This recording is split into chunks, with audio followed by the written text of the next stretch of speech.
주를 사랑하여서, 주의 교회를 사랑하여서 새벽을 깨우러 나오신 우리 대한가족들을 주님의 이름으로 환영하고 축복합니다. 살아계신 하나님, 참 감사합니다. 기록적인 더위 속에서도 사랑하는 우리 대한가족 한 사람 한 사람 지켜보아여 주시고, 건강 허락하셔서, 믿음 허락하셔서 오늘도 새벽을 깨울 수 있도록 인도하여 주시니 감사, 찬양, 영광을 돌려드립니다.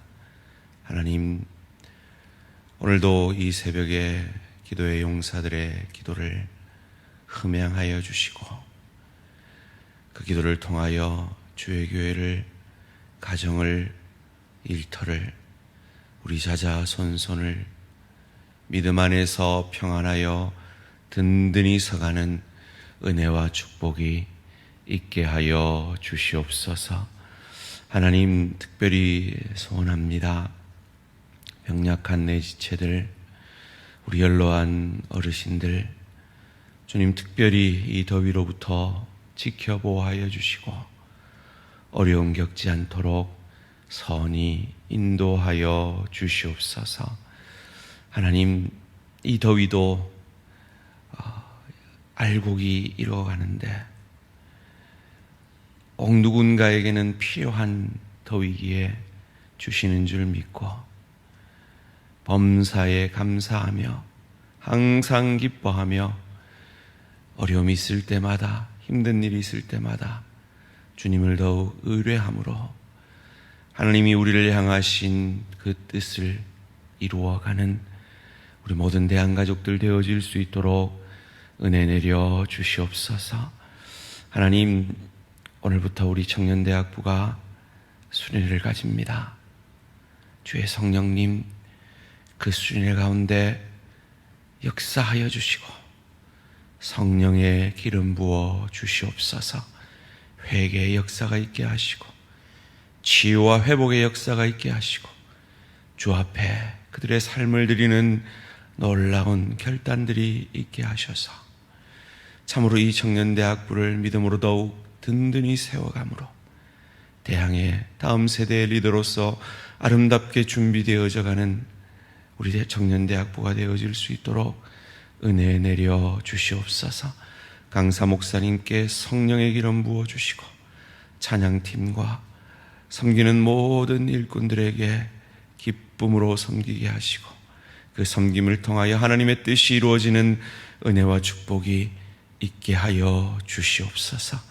주님, 오늘도 주의 말씀 앞에 겸손히 엎드립니다.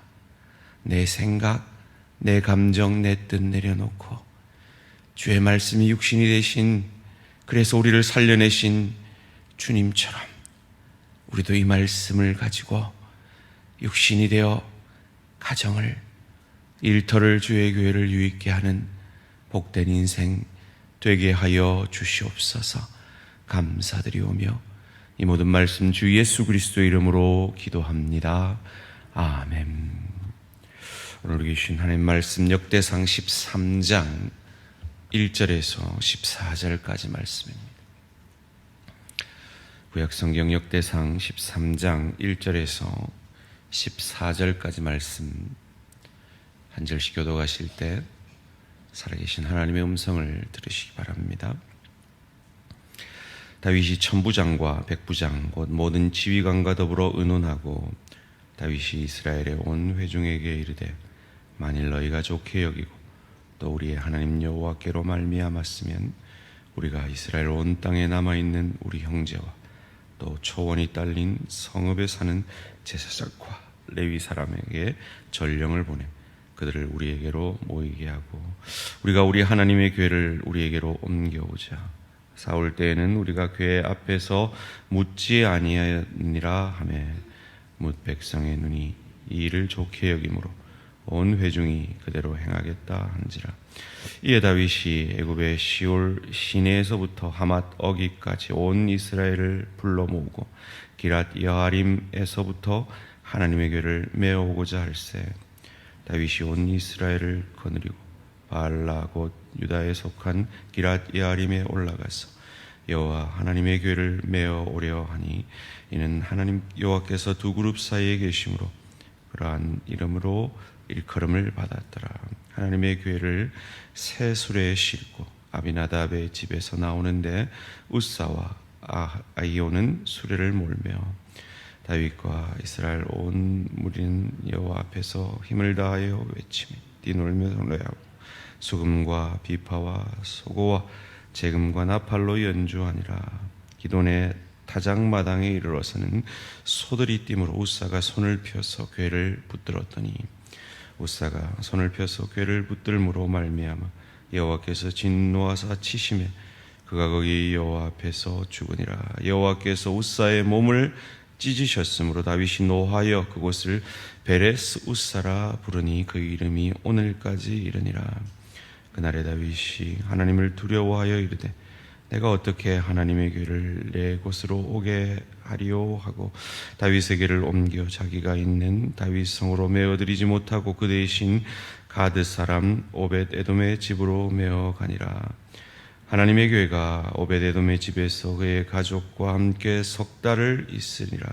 여호와께서 오벳 에돔의 집과 그의 모든 소유에 복을 내리셨더라. 아멘. 68년과 3개월 68년과 3개월이라는 제목으로 잠시 말씀을 나누기 원합니다. 이 법궤는 출애굽으로부터 시작하여서 놀라운 하나님의 역사와 임재의 현장 가운데 늘 앞에 있었습니다. 이스라엘 백성들이 요단강을 건널 때도 법궤가 앞섰으며 여리고성을 무너뜨릴 때도 법궤가 앞섰습니다.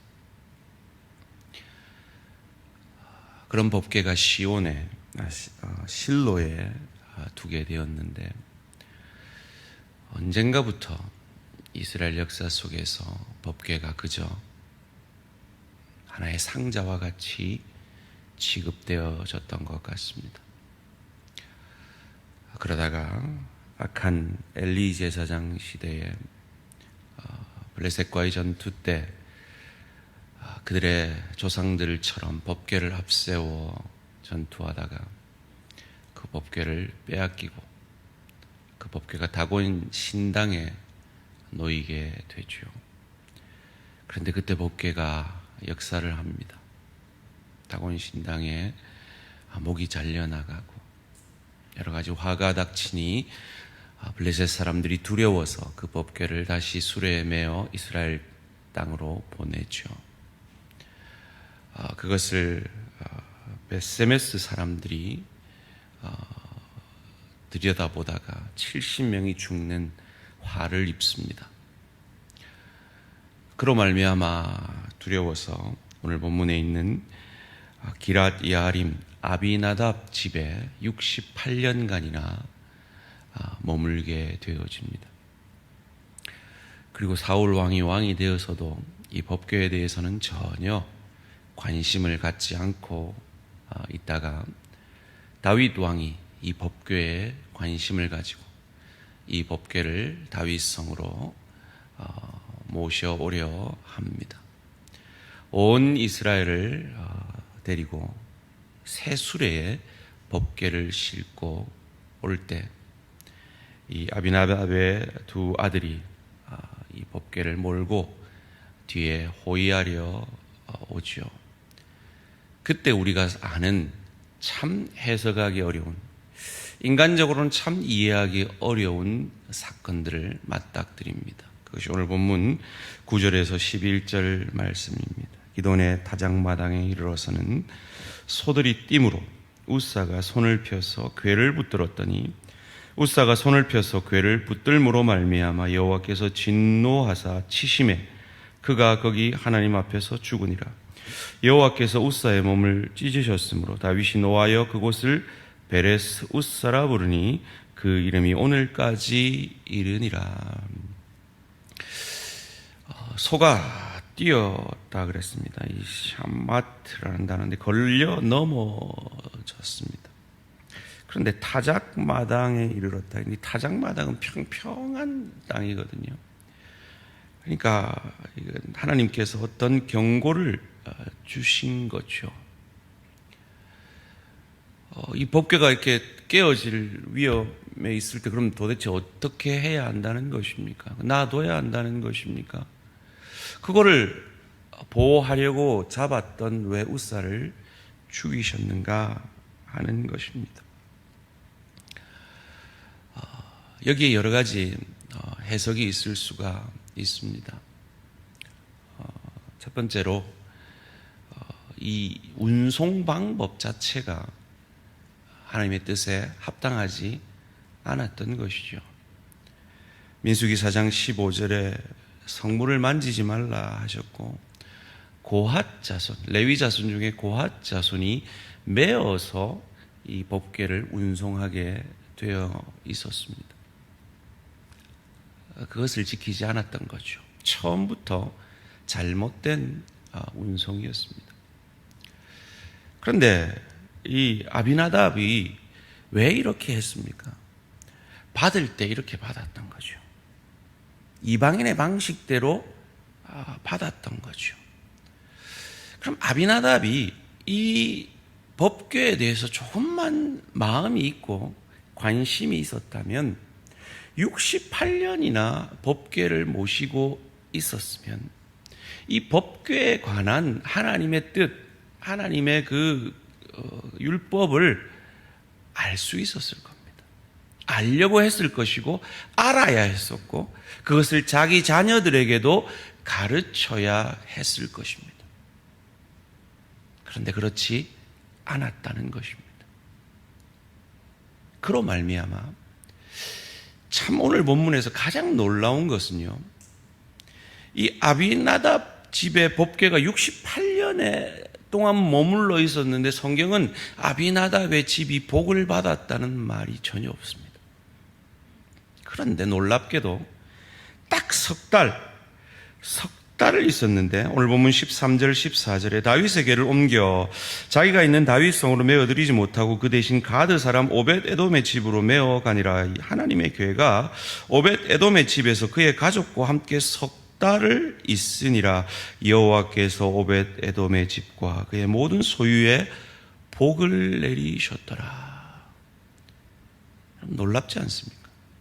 68년 동안이나 그 법궤가 머물러 있었는데 전혀 복을 내리셨다는 말이 없었는데 딱 석 달 있었는데 이 오벳 에돔의 집에는 복을 내리셨대요. 이 차이를 만들어내는 것이 무엇일까요?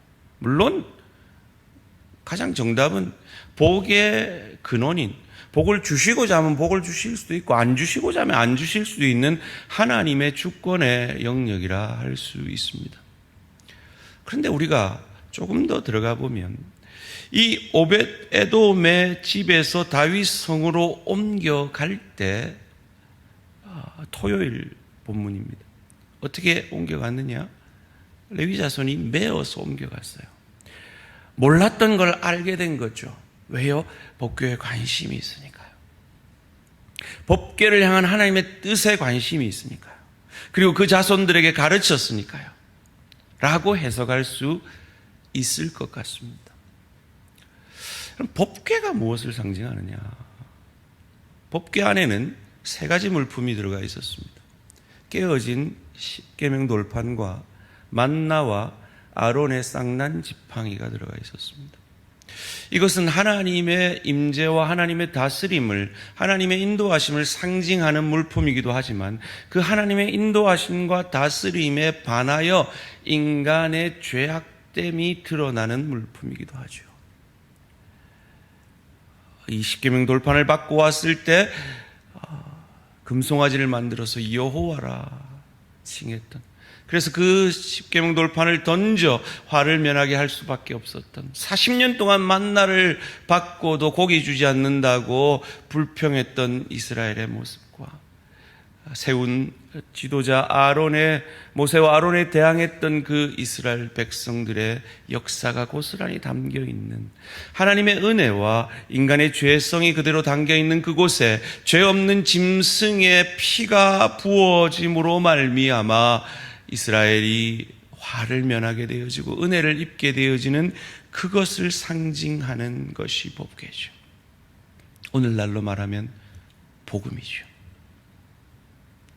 나 자신에게 절망하고 하나님이 나를 그 누구보다 사랑하는데 그 사랑에 반하여 범죄하는 우리의 모습 가운데 죄 없는 어린 양 예수 그리스도의 십자가 보혈이 우리 마음에 부어짐으로 말미암아 그 예수를 주로 고백하게 하는 그 복음의 역사가 있을 때, 그것이 아무리 짧은 시간일지라도 하나님은 그 복음의 사람들에게 복 내리시는 하나님이심을 믿으시기를 주님의 이름으로 축원합니다. 그런데 아무리 교회 다니고 아무리 종교적인 행사를 해도 68년 동안이나 그 법궤를 모시고 있었어도 그 신앙이 화석화되어져 있다면, 전혀 복음과 상관없는 종교라면 거기에는 어떤 복도 임하지 않는다라는 것입니다. 소원합니다. 우리 대양의 모든 성도들은 이 복음의 은혜에 감격함으로 나 같은 죄인을 살리신 그 주의 은혜에 날마다 우리의 마음이 적셔짐으로 이 오벳 에돔의 집이 하나님으로부터 복받은 것처럼 우리 모든 대양 가족들이 이 복음의 은혜와 축복이 넘치게 되기를 주님의 이름으로 축원합니다. 그러면 웃사의 자세는 어떠했을까요? 이 법궤에 대해서 아무것도 배운 적이 없이 화석화되어져 있는 신앙의 모습은 어떤 모습일까요? 오늘 본문의 웃사의 아들들이 앞뒤에서 이 수레를, 이 법궤를 호위합니다. 어떤 모습이었을지 상상이 되지 않습니까? 지금 온 이스라엘이 다윗 왕과 함께 이 법궤를 모시러 왔습니다. 얼마나 흥분될까요? 모든 이스라엘이 자기를 주목하고 있습니다. 거기다가 68년 동안 우리 집이 이 법궤를 모셨다. 그래서 이 법궤 옆에 당당히 걸어갔겠죠. 그러다 법궤가 튀어오르자 그걸 잡으려다 그 교만한 웃사를 하나님이 치신 것입니다. 비복음적인 모습이죠. 복음의 사람은 겸손의 사람입니다. 왜요? 우리는 이 복음을 받는데 아무것도 잘난 것을 한 것이 없기 때문입니다. 내가 잘나서 나를 구원하신 것이 아니기 때문입니다. 하나님의 말씀 앞에 설 때마다, 율법 앞에 설 때마다 내가 얼마나 추악한 죄인이며 악한 죄인인 것을 고백하며 그 죄된 나에게 이 두 그룹 천사들이 저주할 듯이 정죄할 듯이 쳐다보는 그 시온자 위에 죄 없는 어린 양의 피가 부어짐으로 말미암아 내가 사함받은 것을 날마다 그 은혜에 감사하기에 가정에서도 일터에서도 주회교회에서도 그 은혜에 정당히 반응하는, 그래서 겸손하며 온유하며 감사하는 모습으로 서가는, 그래서 베레스 우스, 하나님이 치시는 자가 아니라 하나님 보시기에 귀하고 사랑스러운 하나님의 자녀들로 오늘도 하나님을 대신하여 가정사역, 일터사역, 주회교회 사역을 성령의 충만함으로 감당하는, 그래서 하나님의 은혜의 통로, 복의 통로가 되어지는 저와 우리 모든 성도님들 되시기를 주님의 이름으로 축원합니다. 살아계신 하나님 감사합니다. 은혜입니다. 내가 구원받은 것도 전적인 은혜요, 오늘 내 삶을 인도하시는 그 하나님의 역사도 전적인 하나님의 은혜입니다. 그 은혜의 사람으로 복의 통로, 은혜의 통로로 겸손히 오늘도 가정에서 일터에서 주회교회에서 쓰임 받는 복된 인생 되게 하여 주시옵소서. 감사드리오며 이 모든 말씀 주 예수 그리스도 이름으로 기도합니다. 아멘. 하늘에 계신 우리 아버지여, 이름이 거룩히 여김을 받으시오며 나라가 임하시오며 뜻이 하늘에서 이루어진 것 같이 땅에서도 이루어지이다. 오늘 우리에게 일용할 양식을 주시옵고 우리가 우리에게 죄 지은 자를 사하여 준 것 같이 우리 죄를 사하여 주시옵고 우리를 시험에 들게 하지 마시옵고 다만 악에서 구하시옵소서. 나라와 권세와 영광의 아버지께 영원히 있사옵나이다. 아멘. 오늘은 전남 동부교회 박광희 목사님을 위한 기도 제목입니다. 정착한 성도들이 신앙생활과 전도의 기쁨을 누리도록 관계 맺기의 역할을 잘 감당하던 작은 도서관이 활성화되도록 목회자와 성도들 사이에 가교 역할을 감당할 수 있는 좋은 동력자가 세워지도록 정착한 성도들, 그리고 작은 도서관, 그리고 좋은 동력자를 허락해 주시도록 전남 동부교회 박광희 목사님을 위해 기도해 주시기 바랍니다. 오늘 하루도 승리하시기 바랍니다.